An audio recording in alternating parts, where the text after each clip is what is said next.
Bay openings can give your shed design another level of customization, and there's a lot of different things you can do with it. We have already covered some bay openings in previous videos if you're following this in order, but here we're going to explore some specific details of it, especially for internal walls as well. To add a bay opening, just type BO on your keyboard, and then you can just click on any point and it automatically adds that bay opening. And you can see that when I added this bay opening here, there was a bracing that was removed, because Shedmate automatically understands that if it's an opening, we cannot have bracing there. But there will be examples in which you want to have an open shed with bracing on it. So it's not going to be a bay opening, just like an open shed. And then you can click on that specific cladding, just hit delete on your computer, and then you can see the difference. So this one here is not a bay opening necessarily, it's opened, but we continue having the cladding, sorry, the wall bracing there.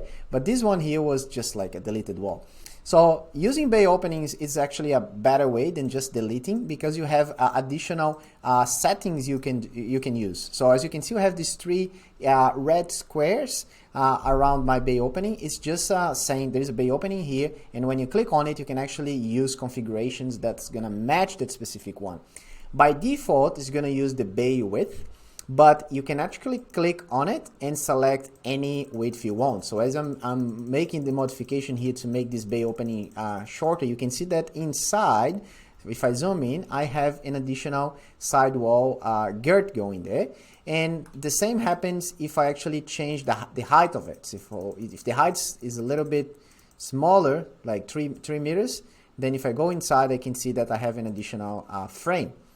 So this is going to give you much better abilities to manipulate openings that you want in your shed with additional cladding around. So can be an option for some people, and you can also offset it and just, you know, place in different places, as I'm doing here.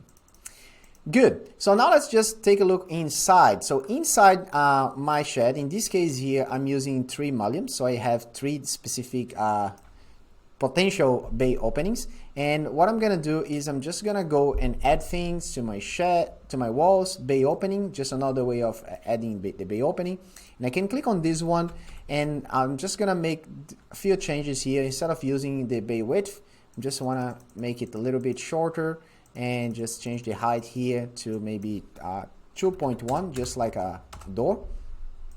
And if I zoom in, I can see that inside my shed, I have that bay opening, and Shedmate automatically puts my studs and internal girths to adapt to that specific design.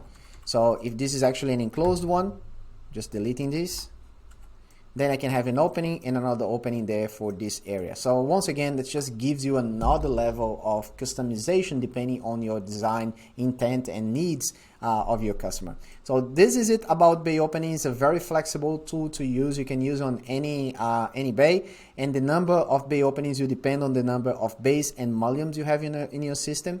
So in this case here, you're gonna have 3. Even if you don't have the mullions, what you can do here is actually select the 3 mullions and just click on the mullions and delete them.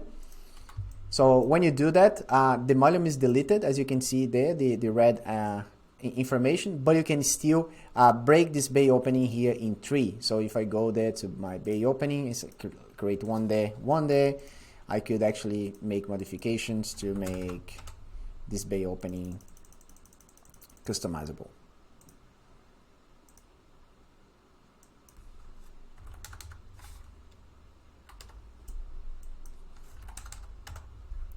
There we go. Just a few different bay openings in a shed that gives you an idea of what can be achieved with it.